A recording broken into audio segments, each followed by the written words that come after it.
మన జీవితంలో ఆధ్యాత్మిక జీవితం ఎంటర్ అయింది ప్లే గ్రౌండ్ కాదు, ఆట భూమి కాదండి. మనం ఎంటర్ అయింది యుద్ధ భూమి. ప్లే గ్రౌండ్కి బ్యాటిల్ గ్రౌండ్ డిఫరెన్స్ ఉందా? యుద్ధ భూమికి ఆట భూమికి డిఫరెన్స్ ఉందంటారా? ఆట భూమిలో నువ్వు ఏమన్నా చెయ్యి, ఒకళ్ళు అవుట్ అయితే కూడా అది ఆటే, అది ఆటే.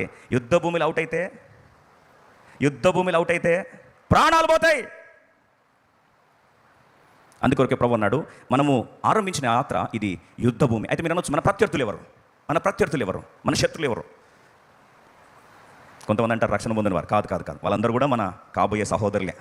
వాళ్ళందరూ కూడా అందరినీ దేవుడు ప్రేమించాడు. మనకి ఎవరికి శత్రుత్వం లేదు. మన ప్రత్యర్థులు రండి, ఎఫెసీ 6వ అధ్యాయం 12 ఎఫెషియన్స్ చాప్టర్ 6:12. మీ శత్రులు ఎవరో తెలుసుకోవాలి, యుద్ధ భూమిలో ఎలా దిగాలో మీకు నేర్చుకోవాలి. యుద్ధ భూమిలో కాలు పెడితే ఫస్ట్ తెలుసుకోవాల్సిన సత్యం ఏంటంటే ప్రత్యర్థుల బలాలు, ప్రత్యర్థుల బలహీనలు, ప్రత్యర్థులు వాడే ఆయుధాలు, ప్రత్యర్థుల ఆయుధాలను ఢీకొట్టే ఆయుధాలు మన దగ్గర ఉన్నాయా లేదా తెలుసుకోవాల్సిన బాధ్యత మనది ఉంది. ఎఫెసీ 6:12 కలిసి చదువుదామా? బుక్ ఆఫ్ ఎఫెషియన్స్ చాప్టర్ 6:12 అందరం కలిసి చదువుకుందాం. ఏలైనగా మనం పోరాడున్నది శరీరంతో కాదు కానీ ప్రధానులతోనూ అధికారులతోనూ ప్రస్తుత అంధకార సంబంధులకు లోకనాథులతోనూ ఆకాశ మండలమందున్న దురాత్మల సమూహములతోనూ పోరాడుతున్నాం. ఎవరితో పోరాడుతున్నాం?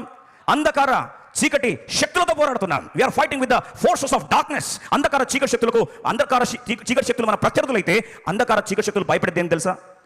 అంధకార చీకటి శక్తులు భయపడేది ప్రధానముగా ప్రార్థనకు భయపడతాయి.